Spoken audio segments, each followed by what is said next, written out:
¿Podrías acompañarme al Evangelio de Juan, capítulo 17? Y seguimos en el Padre Nuestro. Estaremos en los versículos 6 al 10, pero voy a leer desde el versículo 1 hasta el versículo 10 para darnos un poco más de contexto del pasaje en sí. Esta es la palabra infalible, inerrante e inspirada de Dios. Versículo 1. Jesús habló estas cosas y levantó los ojos al cielo. Dijo: Padre, la hora ha llegado. Glorifica a tu Hijo para que el Hijo te glorifique a ti.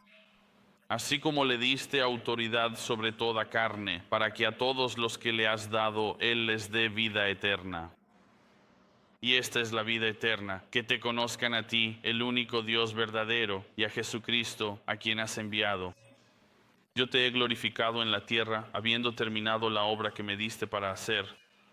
Ahora pues, Padre, glorifícame tú junto a ti, con la gloria que tuve contigo antes que el mundo existiera. He manifestado tu nombre a los hombres que me diste del mundo.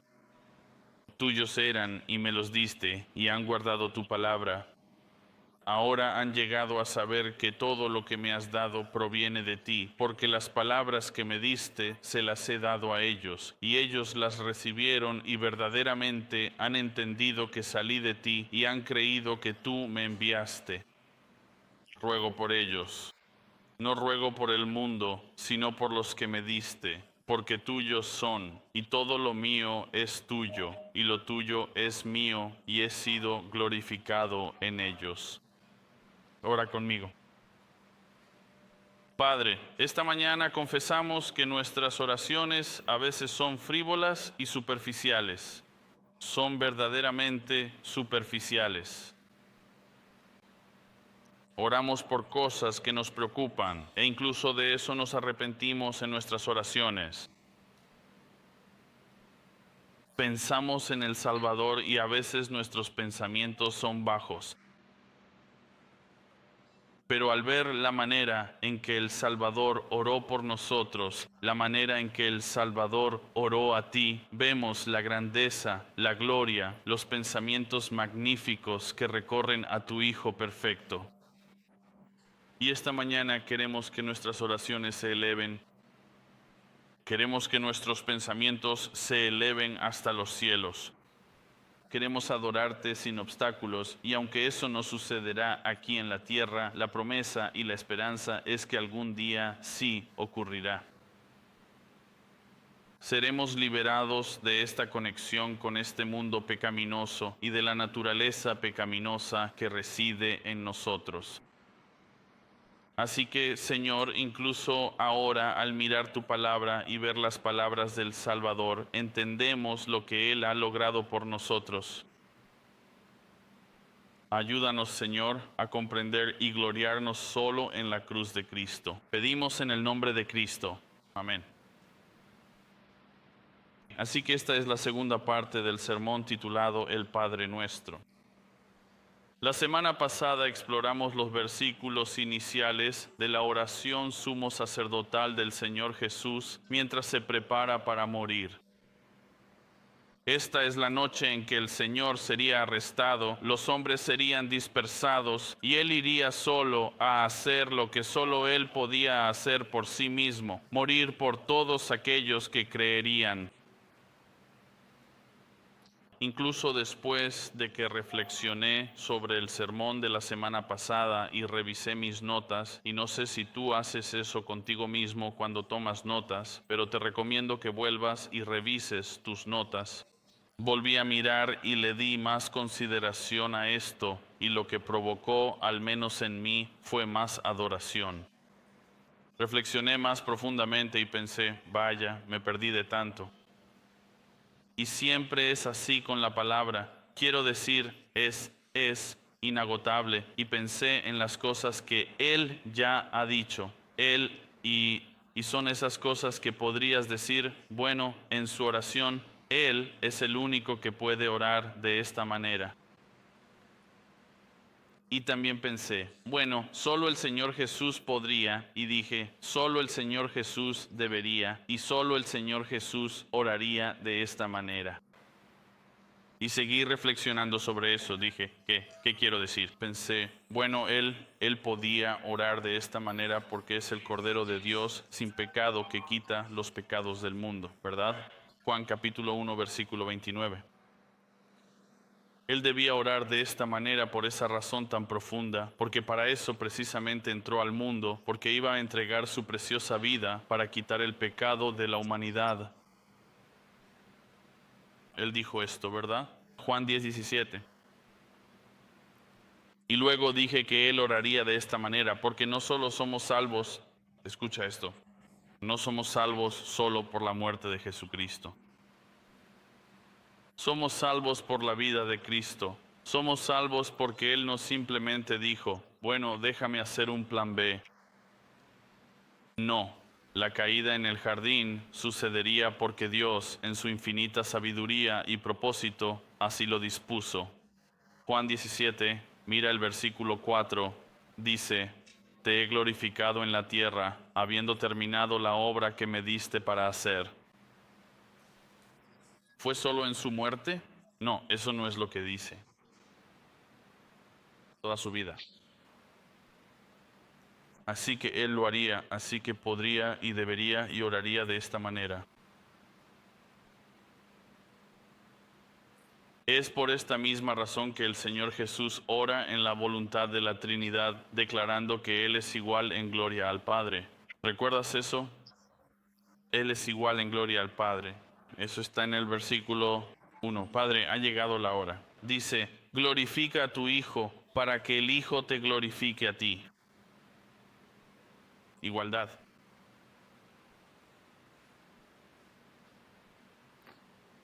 Así que pidió lo que legítimamente le pertenece, la gloria que tenía con él antes de su encarnación. Pero además dice, bueno, es igual, él es igual también en autoridad. Y solo él podía decirlo. Ninguno de nosotros podría orar de esta manera. Él es igual en autoridad, dice, así también le has dado autoridad sobre toda carne. Versículo 2. ¿Y por qué es todo esto en realidad completamente cierto y verídico? ¿Por qué? ¿Por qué es esto cierto? ¿Es solo porque Él lo dijo? No. Jesús lo demostró en cada paso. Su vida lo demostró. ¿Y por qué? Porque Él es igual en propósito e intención en todas las cosas para dar gloria al único, al Padre mismo. En el versículo 4 dice de nuevo, nuestra gloria, que yo te he glorificado en la tierra y he acabado la obra que me diste que hiciera. Y al hacer eso, el Señor Jesús glorifica a la Trinidad. El Padre planeó, el Hijo cumplió, el Espíritu aplica. Siempre, siempre en perfecta unidad. Así que cuando llegamos, al menos en nuestra porción de la Escritura aquí, a este versículo 6, esta es una oración que alcanza las alturas del cielo. Nadie ha llegado tan alto como Cristo en sus oraciones, especialmente en esta. Y ahora el Señor Jesús comenzará a hablar, ahora en nuestra porción de la Escritura, estos versículos 6 al 10, sobre cómo Él cumplió esta tarea de salvar a los pecadores. ¿Cómo hizo esto? 3 puntos esta mañana. Es sencillo. El número 1 es revelado y recibido. El número 2 es dado y glorificado. Y el número 3 es orado y protegido. Revelado y recibido, dado y glorificado, orado y protegido. Miremos conmigo el versículo 6. Dice, he manifestado tu nombre a los hombres que del mundo me diste. Tuyos eran y me los diste y han guardado tu palabra. Déjame, escucha, si tuvieras que responder una pregunta, voy a plantearte una pregunta. Obviamente no lo respondas en voz alta, pero quiero que pienses en lo que te voy a preguntar ahora mismo. Si tuvieras que hacerte la pregunta, ¿por qué vino Jesús a la tierra? La segunda parte de la pregunta sería, ¿por qué Él entró en la humanidad? ¿Por qué vino a la tierra? ¿Por qué entró en la humanidad? Y sé que la mayoría de ustedes, si yo estuviera sentado en su sala y les hiciera esta pregunta, daríamos la respuesta simple y directa, ¿verdad? Todos dirían algo como que Él vino directamente a la cruz, a sacrificarse en la cruz por todos aquellos que creerían, y no estarían equivocados. Jesús sí, Él vino a morir por los pecadores. No estarías equivocado, pero según la oración que estamos leyendo, es mucho más profundo que eso. Lo es mucho más profundo que eso. ¿Por qué? Porque incluso ahora mismo, mientras te hablo, querría que cambies de opinión sobre esa respuesta. Y esta es la razón, porque Jesús ha estado revelando a una sola persona en el Evangelio de Juan, a una sola persona. Lo menciona casi en cada capítulo más de 100 veces. ¿Sabes quién es? El Padre. El Padre. Entonces pensamos, bueno, ¿con qué propósito entró Él en este mundo? Para revelar al Padre. Pensamos, bueno, parece una respuesta demasiado fácil. Es como, bueno, mira el capítulo 1. ¿Vino Él realmente a morir por nosotros, por la humanidad? Sí, sí. Pero ¿cuál era su verdadera intención desde los primeros y fundamentales versículos del capítulo 1 de este importante libro? Él dice esto. No pases esto por alto. Capítulo 1:14 dice, y el Verbo se hizo carne, ese es Cristo, y habitó entre nosotros, así que vivió entre nosotros, y vimos su gloria, dice, gloria como del unigénito del Padre, lleno de gracia y de verdad. Vemos esto y pensamos, bueno, sí, es como pasas por alto, el unigénito del Padre. Vemos esto en Juan 3:16, ¿verdad? Porque de tal manera amó Dios al mundo que dio a su Hijo unigénito. Pero cuando te detienes y piensas, ¿quién es el que da? No es el Padre. Y luego Jesús hace lo mismo. Él dice, quiero revelarte al Padre, versículo 18. Mira el versículo 18, capítulo 1. A Dios nadie le ha visto jamás. Él hace una verdad absoluta. A Dios nadie lo ha visto jamás. Y dice, el único Dios engendrado que está en el seno del Padre. ¿Quién es el único que ha visto al Padre? Es el Hijo, dice, porque yo vengo del Padre. Luego dice esto, verso 18. Él lo ha explicado. La palabra explicar, la palabra griega para explicar, es de donde obtenemos la palabra exégesis. Exégesis significa el arte de interpretar, extraer del texto para explicarlo. Entonces él dice, tengo para ti. Jesús dice, les he explicado al Padre, les he dado quién es Él, cuál es su propósito.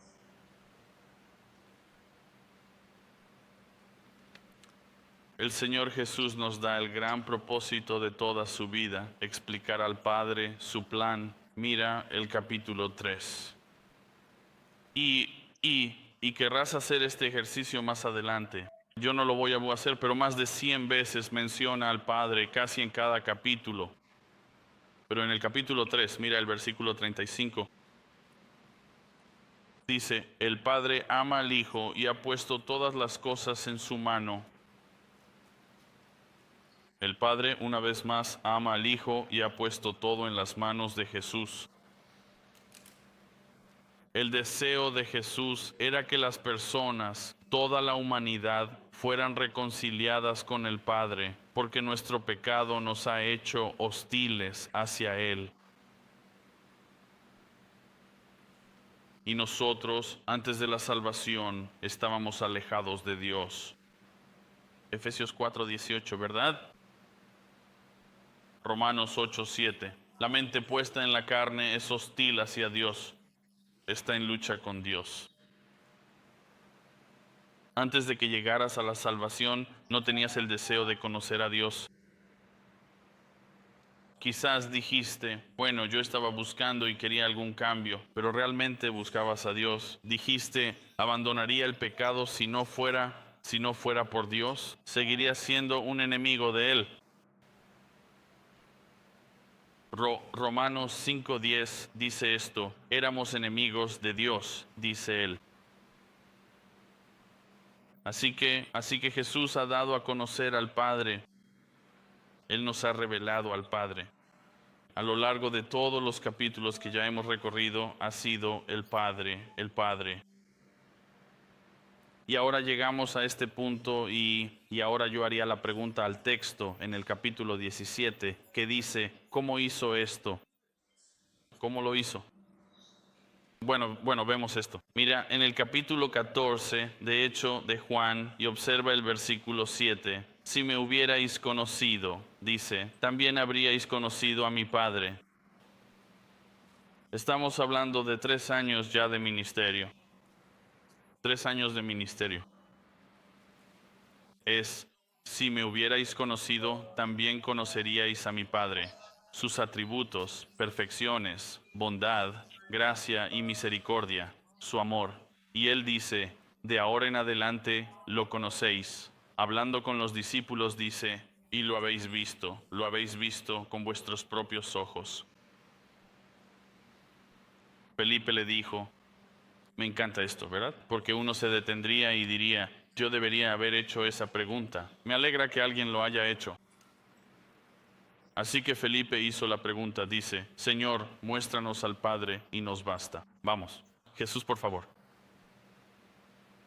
Es un error de cálculo de Felipe, pero me alegra que haya hecho la pregunta porque Jesús da la respuesta. Dice, Jesús le dijo, versículo 9, tanto tiempo he estado con vosotros y no me has conocido, Felipe. Felipe, vamos. Felipe, te vi claramente, te vi bajo el frondoso árbol y te llamé con insistencia. ¿Recuerdas tu respuesta en aquel momento, Felipe, que entendiste perfectamente quién era yo en ese instante? Y él dice, quien me ha visto a mí, ha visto al Padre. ¿Cómo puedes decir, muéstranos al Padre, Felipe? ¿Cómo puedes decir esto? ¿Quieres saber cómo es Dios? Y les decimos a las personas aquí en la tierra, ¿quieres saber cómo es Dios? Mira a Cristo, lo verás, sus atributos, su esencia, su propósito, lo verás todo. Así que Jesús vivió y enseñó las palabras del Padre, que el Padre le había dado para hablar, y al hacerlo, ¿qué hace? Unió. Él enseña a los elegidos por medio del Espíritu Santo. ¿Y qué hicieron ellos? Guardan sus palabras. Consideran sus palabras como algo precioso, más precioso que el oro. Esto es lo que él dice. Mira, volviendo a nuestro capítulo, dice en el versículo 6 todavía, dice, tú se los diste. Del mundo ellos eran tuyos y tú me los diste. Y hablaré brevemente sobre eso. Ya hablé sobre la elección, pero hablaremos un poco más sobre eso, aunque no ahora. Y dice, y han guardado tu palabra. Ellos han guardado tu palabra. Este es uno de los atributos de un verdadero creyente. ¿Lo sabías? No consideran que la Biblia sea solo otro libro al mismo nivel que otros supuestos libros sagrados. No la ponen al lado del libro de Mormón con todas sus tonterías. No la ponen junto a eso. No la ponen por encima de algún otro misticismo oriental. Ellos entienden lo que es la palabra de Dios y es exactamente lo que acabo de decir. La palabra de, y lo cambiaré, la palabra del Padre. Que Él quisiera comunicarse contigo, y lo digo de la manera más amorosa que puedo decirte ahora mismo, ustedes, personas débiles, y eso me incluye a mí, que Él ha dado esta palabra preciosa para comunicar todo lo que Él es. Y luego llega Jesús y Él explica aún más. ¿Recuerdas a los hombres en el camino a Emaús? Él se oculta de ellos y comienza a hablarles desde el Antiguo Testamento hasta el final y les dice, ¿en serio? ¿No lo entienden? ¿A dónde van? Es como si Él revelara esto y ellos dicen, ¿no ardía nuestro corazón dentro de nosotros? ¿No guardamos la palabra en nuestro corazón tanto que se convirtió en vida? Esto es lo que hizo Cristo.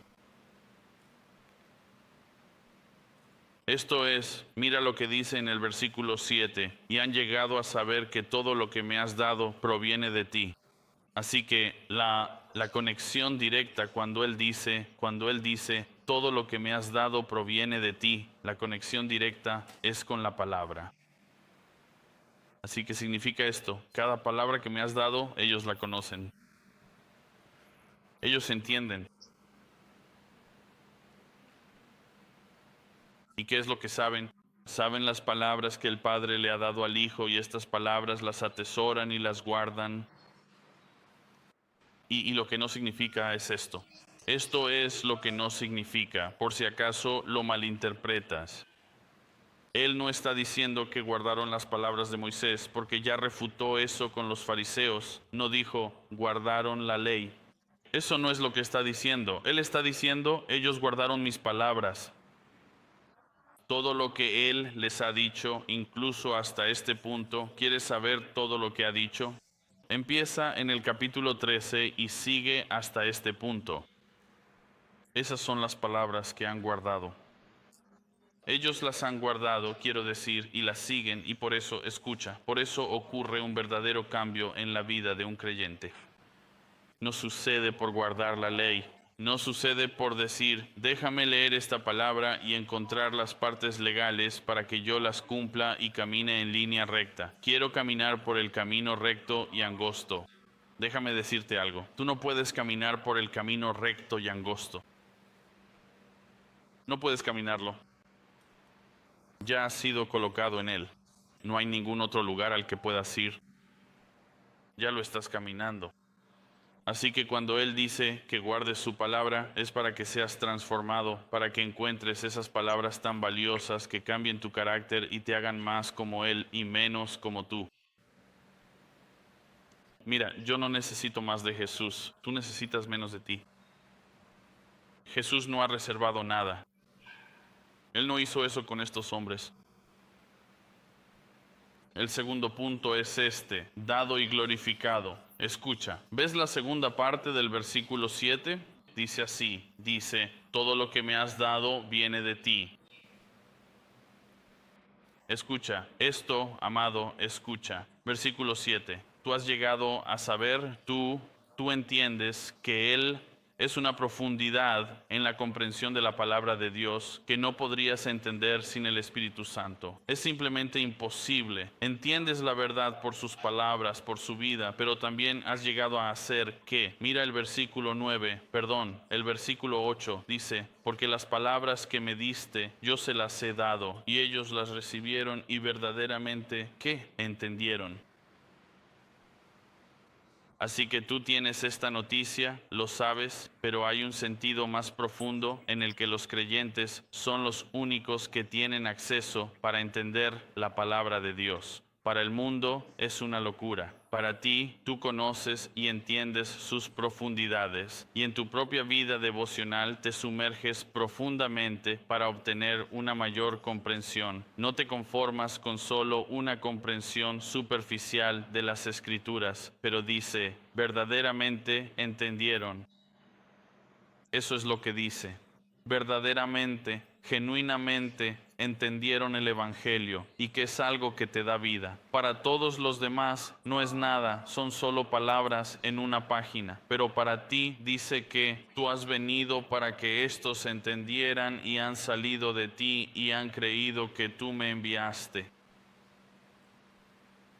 Tú crees verdaderamente estas palabras. Por eso ellos guardaron diligentemente la palabra. Mira el capítulo 8 de Juan. Para explicar esto un poco más profundamente, escucha atentamente esto. En el capítulo 8, versículo 51, Jesús dice esto claramente. De cierto os digo que si alguno guarda mi palabra, nunca verá la muerte, jamás. ¿Quiénes son los que nunca verán la muerte, los que tendrán vida eterna para siempre? Son los que guardan su palabra. Ahora veámoslo al revés. ¿Quiénes son los que guardan las palabras? Son aquellos que han llegado a conocer su palabra por medio de la obra del Espíritu Santo que mora en ellos. No es como decir, bueno, guardo tu palabra y entonces soy salvo. Eso no es lo que Él está diciendo. Eso no es lo que Él está diciendo. Él dice que esta es la característica y los atributos de un verdadero creyente. Así que les da esta palabra y ellos la guardan. Mira el capítulo 15, versículo 5. Él dice esto: Yo soy la vid y ustedes son las ramas. El que permanece en mí y yo en él, éste da mucho fruto, porque separados de mí nada pueden hacer. Y el creyente dice: amén a eso. Sin Él no tengo vida. Pero, ¿qué es este permanecer? ¿Qué es? ¿Es cumplir la ley? No, no lo es. Escucha lo que Él dice, versículo 7. Si permanecen en mí y mis palabras permanecen en ustedes, ahí está, esa es la clave. Si permanecen en mí, el sinónimo es que permanezcan en sus palabras. Pidan lo que quieran, dice, y les será dado, hecho para ustedes. Y luego va más allá. ¿Recuerdan que menciona al Padre de nuevo? Versículo 8. Miren el versículo 8. Mi Padre es glorificado en esto. Tú quieres saber. Escucha, a veces te preguntas, ¿cuál es la voluntad de Dios para mi vida? ¿Qué debo hacer? La principal cosa en la que deberías pensar sobre cuál es la voluntad de Dios para tu vida es la misma que la de Cristo. Es esto: que Él traiga gloria al Padre. Tu vida es para traer gloria al Padre. Y si te haces la pregunta desde ahí, dices, bueno, ¿cómo traigo gloria al Padre? Me alegra que lo preguntes. Versículo 8. Mi Padre es glorificado en esto. Vamos a obtener nuestra respuesta: que den mucho fruto y así demuestren que son mis discípulos. Sabes, hay tonterías en la cultura cristiana que no se dicen en voz alta, pero dicen cosas como: no tengo que demostrarte nada. Si me preguntas, ves mi vida y estoy viviendo en desenfreno, hipocresía. Y te lo señalan porque llevas el nombre de Cristo y te dicen, bueno, no deberías estar haciendo eso. No tengo que demostrarte nada. O ven el patrón en tu vida y vienen y te dicen, bueno, ni siquiera creo que seas creyente. No tengo que demostrarte nada. ¿Quién eres tú? Bueno, lo curioso es que sí tienes que demostrar algo. Sí tienes que demostrar algo. Según esto, tienes que dar mucho fruto. ¿Cuáles son los frutos? O sea, ustedes ya saben esto, ¿verdad? Escuela Bíblica de Vacaciones pregunta: frutos del Espíritu. Todas son actitudes y rasgos de carácter de un verdadero creyente. Así es como demuestras estas cosas. Y luego esas cosas se manifiestan en obras. Tu vida lo demuestra y así pruebas que eres uno de los discípulos de Jesús. Eso es lo que está diciendo. Eso no es legalismo. El legalismo es decir, voy a obedecer para ganarme el cielo. No, obedezco porque en efecto me ha sido concedido el cielo, un don verdaderamente divino. Esto es lo que define al pueblo de Dios, los elegidos de Dios. Escuchen más a fondo lo que las palabras están transmitiendo. Mire nuevamente el capítulo 12 de Juan, para ampliar esto más. Escuchemos estas palabras que nos son dadas. Dice, versículo 44, capítulo 12, Jesús clamó y dijo: el que cree en mí, no cree en mí, sino en aquel. Ese es el Padre que me envió. El que me ve, ve al que me envió. Yo he venido como luz al mundo, para que todo aquel que cree en mí no permanezca en tinieblas. si alguno oye mis palabras, sus palabras una vez más, y no las guarda, yo no le juzgo, porque no he venido para juzgar al mundo, sino para salvar al mundo. ¿Qué está diciendo? Él está diciendo que no juzga a las personas. No, él está diciendo, ese no es mi papel en este momento. Yo juzgaré. Después de que resucite, él juzgará al mundo. Versículo 48. El que me rechaza y no recibe mis palabras, esas son sus palabras otra vez. Tiene quien le juzgue. La palabra que he hablado, esa le juzgará en el día final. ¿Sabes quién juzga a esa persona según Jesús en este momento? Es el Padre, porque yo no hablé por por iniciativa propia. Pero el mismo Padre que me envió me ha dado un mandamiento sobre lo que debo decir y lo que debo hablar. Yo sé que su mandamiento es vida eterna.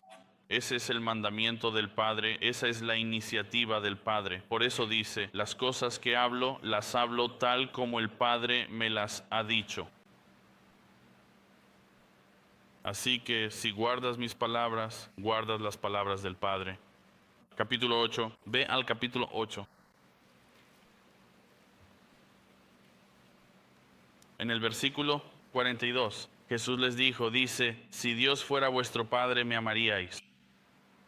Si Dios fuera vuestro Padre, si amaran mis palabras, si me amaran, entonces Dios sería su Padre. Dice, porque yo he salido y vengo de Dios. Él descendió del cielo, dice, porque ni siquiera he venido por mi propia iniciativa, sino aquel que me envió. Versículo 43. ¿Por qué no entendéis lo que os digo? Es porque no podéis oír mi palabra.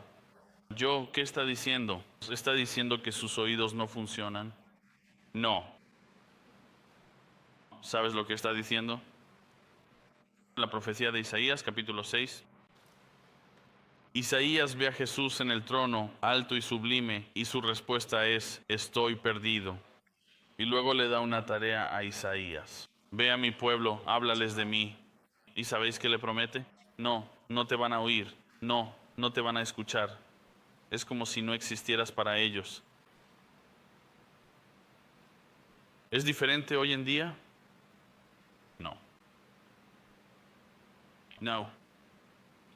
Y le cuenta más. Mira el versículo 44. Dice, otra razón por la que no escuchas es que eres de tu padre, el diablo, y quieres los deseos de tu padre. De hecho, para los no regenerados, los deseos del diablo son sus deseos. Lo que él quiere para ti, es lo que tú quieres para ti mismo. Quieres sexo, dinero, poder. Quieres tu propia voluntad, quieres tus propios deseos, quieres que se haga mi voluntad. Y el diablo dice amén a eso. Eso es lo que yo quiero para ti. Dice, él fue un asesino desde el principio, no permanece en la verdad. Él no se apoya en la palabra de Dios, obviamente, porque no hay verdad en él. Cada vez que habla una mentira, habla desde su propia naturaleza, porque él es un mentiroso y el padre de la mentira. Pero porque el contraste, yo digo la verdad, no me creéis. No quieres, no puedes y no lo harías.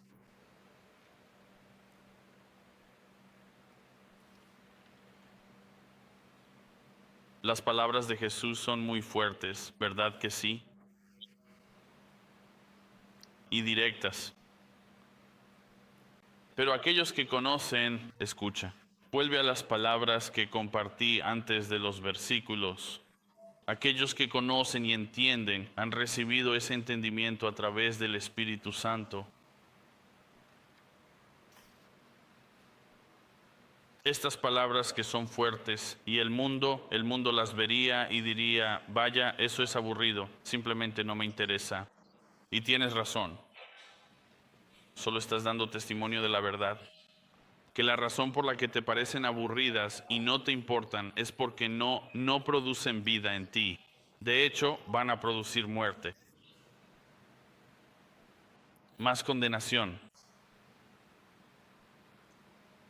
Pero en este capítulo, en estos versículos específicos, en el versículo 17, estas son precisamente las personas por las que Jesús está orando con gran devoción, aquellos que el Padre Celestial le ha dado, ¿verdad que sí, amados hermanos? Versículos 2 y 6. Aquí es donde el mundo no ha entendido la verdadera misión de Jesús. Piensan en Jesús como un simple ejemplo moral. ¿Has visto eso antes, verdad? Incluso la gente que está en la iglesia. Entonces, ¿por qué vas a la iglesia? Bueno, solo trato de seguir el mejor ejemplo, ya sabes. Solo trato de seguir a Jesús. Y entiendo que a veces ese es el sentimiento, pero lo llevan más allá. No hay una verdadera devoción y amor por Él. No hay amor por su palabra. Y eso solo da testimonio de ser simplemente moralista. Es la religión del deísmo moralista.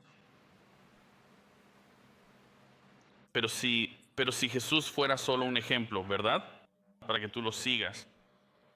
Déjame decirte que eso no es algo bueno para ti. Eso no es algo bueno para ti. De hecho, eso te pone en gran peligro, porque si estás tratando de ser como Jesús en este mundo para poder ganarte el cielo, déjame decirte, no conozco a todos aquí personalmente, pero déjame decirte esto, estás fallando miserablemente. Miramos las Escrituras y encontramos en las páginas de la Biblia esta figura de Cristo, la perfección perfecta, el amor perfecto, la misericordia y la gracia perfectas. Y si miras tu vida, ¿crees que reflejas eso? Ni siquiera un cristiano en su mejor día refleja eso perfectamente. Así que Jesús no puede ser simplemente una figura moral, un ejemplo moral para ti. Jesús tenía mucho que decir sobre este tipo de pensamiento. Mira el capítulo 5 del Evangelio de Juan.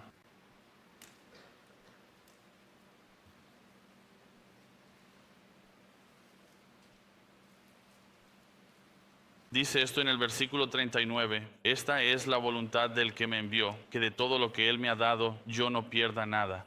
Este es el mismo eco de nuestra oración, ¿verdad? Pero lo resucitará, Él lo resucitará en el día final. Porque esta es la voluntad de mi Padre, que todo aquel que ve al Hijo y cree en Él tenga vida eterna, y yo mismo lo resucitaré en el día final. Quiero decir, ¿son esas palabras vida para ti? ¿Caen en tu mente con dulzura?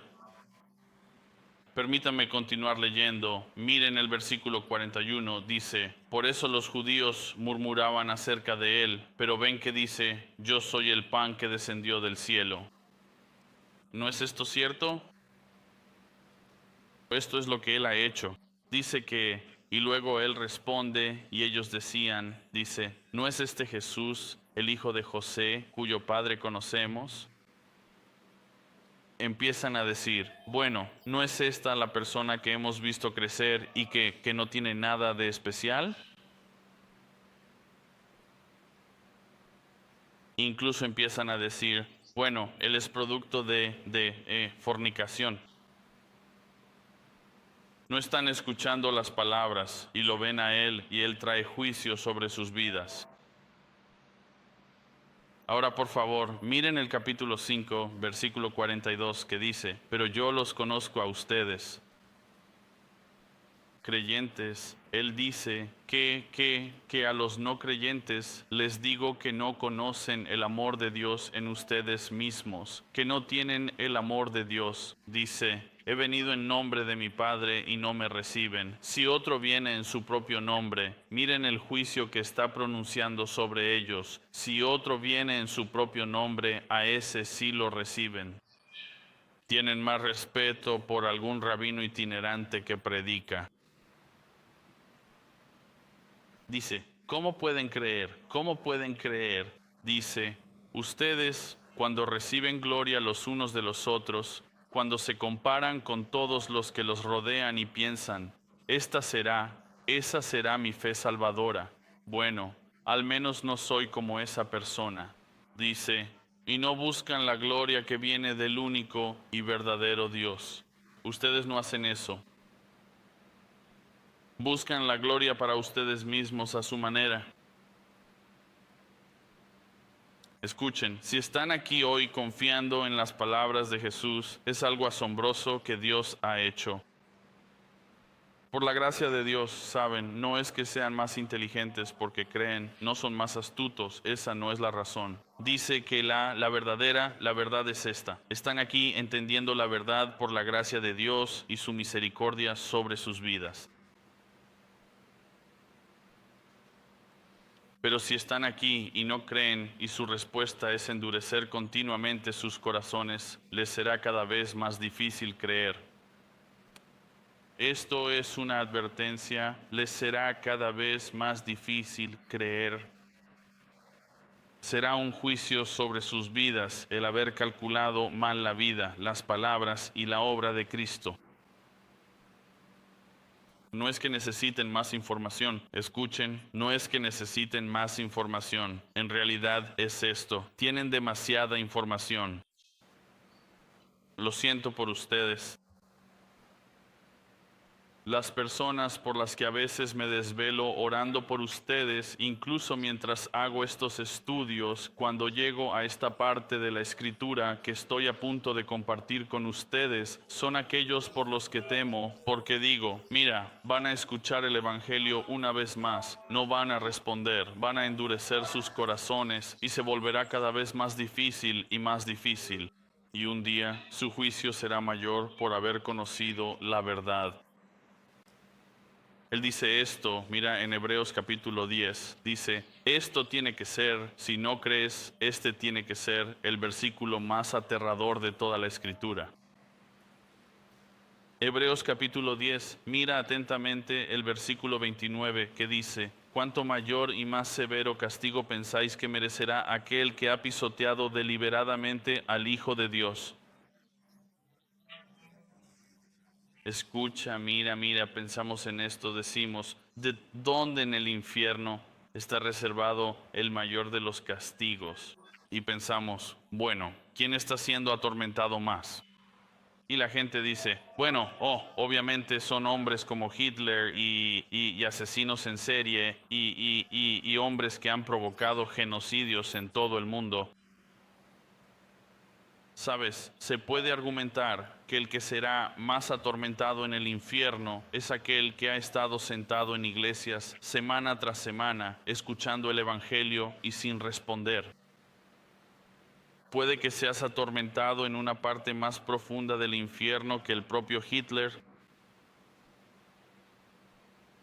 Según esta escritura dice que este es el castigo más severo, que ha pisoteado al Hijo de Dios y ha considerado impura la sangre del pacto con la que fue santificado, que ha insultado al Espíritu de gracia. El mayor insulto a Dios es que sigas escuchando el Evangelio y no respondas. Es algo temible caer en las manos del Dios viviente. Mi último punto es orados y protegidos. Vuelvan al Evangelio de Juan 17. Miren, por favor, el versículo 9. Él dice, ruego por ellos, y esto es lo que Él está diciendo.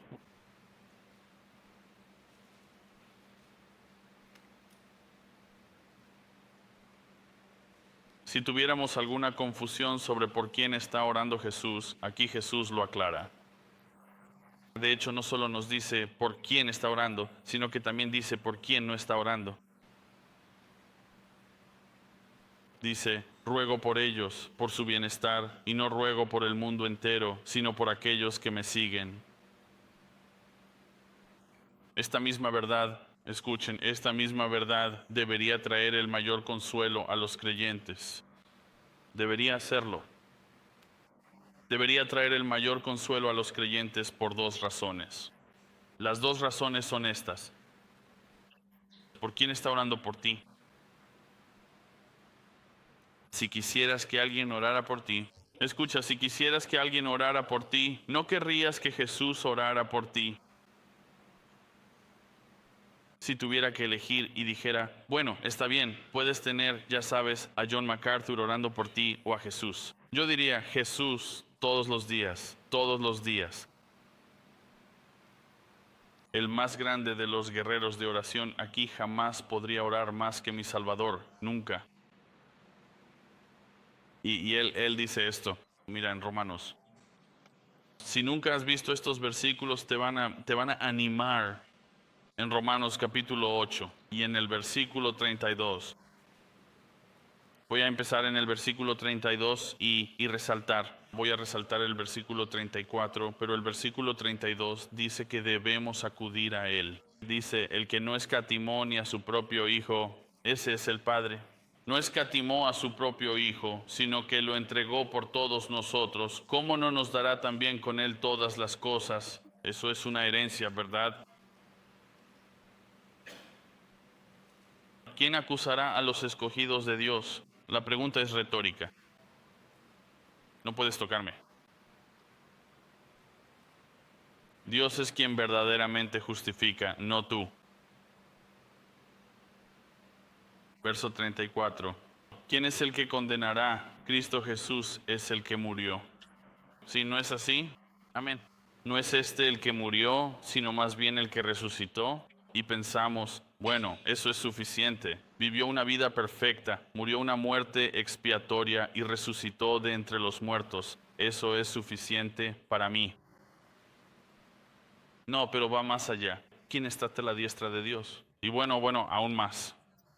Él tiene toda la autoridad. Mi Dios reina. ¿Es suficiente? No. Él dice, no, permíteme añadir una cosa más, quien también intercede por nosotros. ¿Qué? No. ¿No te desconcierta profundamente que el Salvador perfecto, el Señor Jesucristo, no solo piense constantemente en ti, sino que también ore intercesoriamente por ti de manera personal y continua?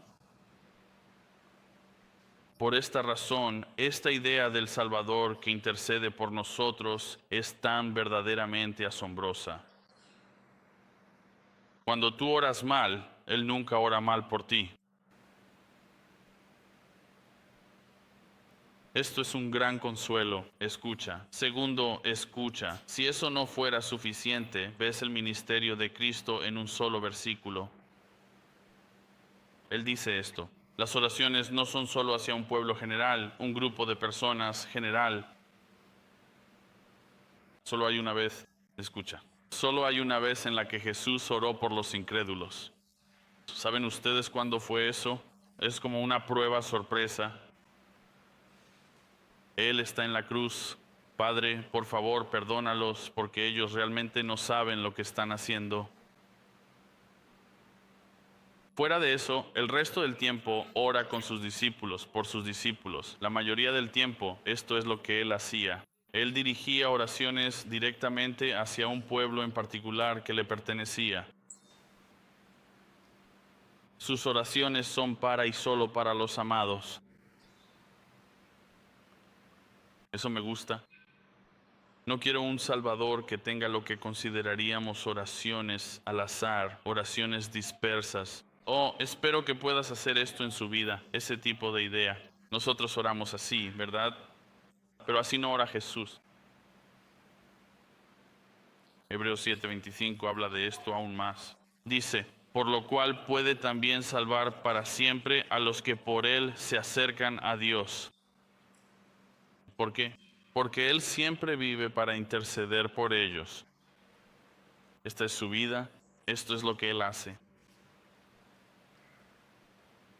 1 Juan 2:1 dice, hijitos míos, estas cosas os escribo para que no pequéis. Y si alguno peca, Él da la respuesta, porque todos pecan si eres creyente, dice, tenemos un abogado ante el Padre, un intercesor, un guerrero de oración, dice, ante el Padre. ¿Y quién es Él? Jesucristo el justo. Me encanta ese título, Jesucristo el justo.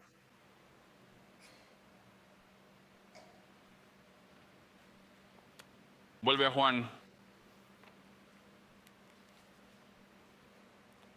Estos son aquellos de los que Jesús habla en Juan 10:27. Dice, mis ovejas oyen mi voz, y yo las conozco, y me siguen, y yo les doy vida eterna, y jamás perecerán, y nadie las arrebatará de mi mano. Mi Padre que me las dio es mayor que todos, y nadie las puede arrebatar de la mano de mi Padre.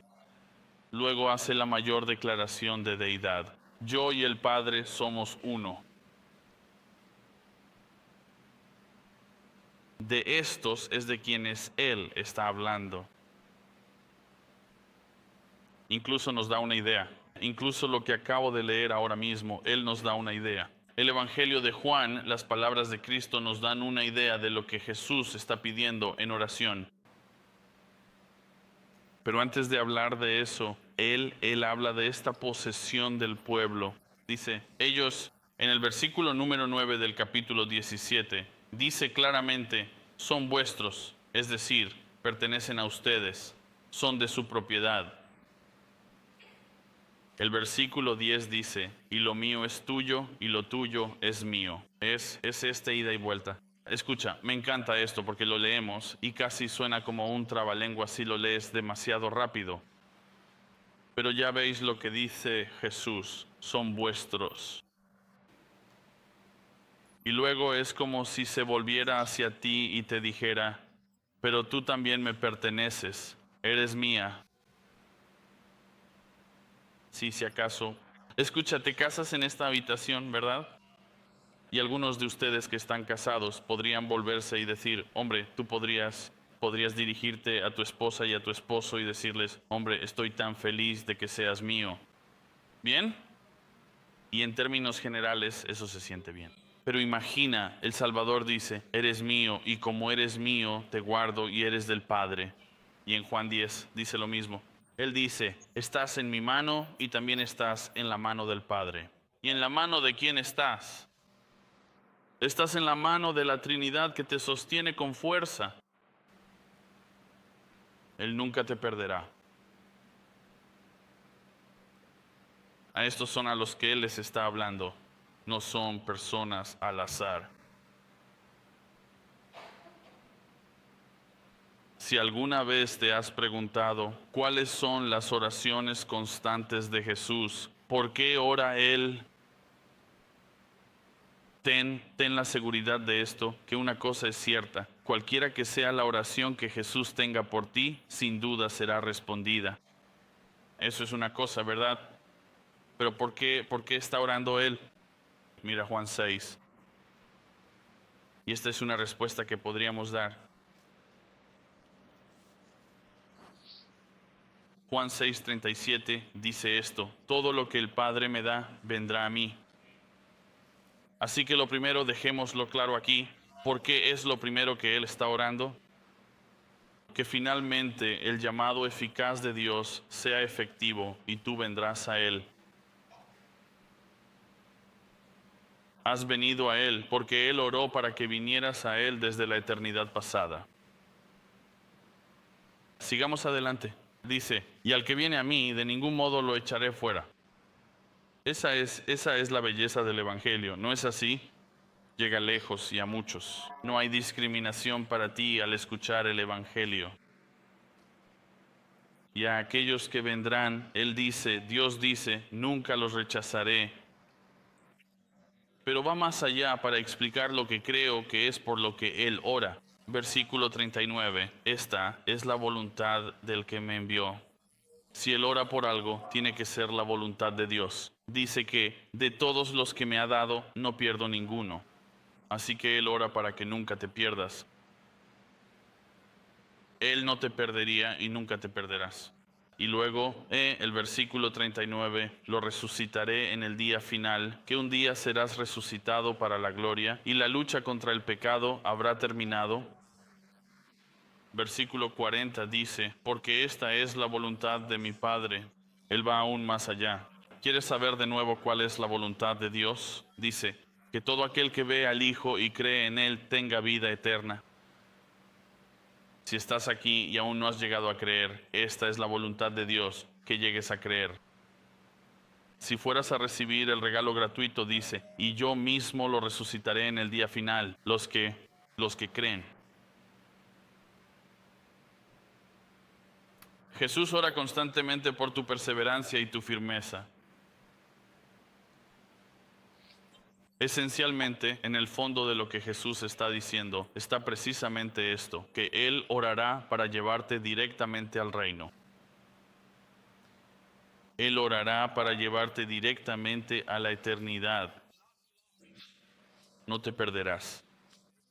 Fallas todos los días, pero Jesús ora para que al final termines la carrera. La razón por la que perseveras es por Él, por sus oraciones. Y Jesús está orando en este mismo momento de esa manera. ¿Puedes comprender eso? Yo sí puedo. Jesús, escucha, el Señor Jesús está más preocupado por tu perseverancia que tú mismo. Él está más interesado en mantenerte unido, en orar para que sigas creciendo en la gracia y el conocimiento de Él. Él ora por ti. Vuelve a Juan 17 para terminar. Él dice esto en el versículo 10. Todas las cosas que son mías son tuyas, y las tuyas son mías. Y luego dice esto al final, y yo he sido glorificado en ellos. Verás, debido a estas verdades, Jesús obtiene más gloria en ti. En salvarte, en santificarte, en guardarte. Colosenses 1:27 lo expresa de esta manera. Dios quiso dar a conocer las riquezas de la gloria del misterio entre los gentiles. Esos somos nosotros. ¿Y qué es este misterio? Que es Cristo en vosotros, la esperanza de gloria. Anímate, creyente. Cristo incluso ahora mismo está orando por ti.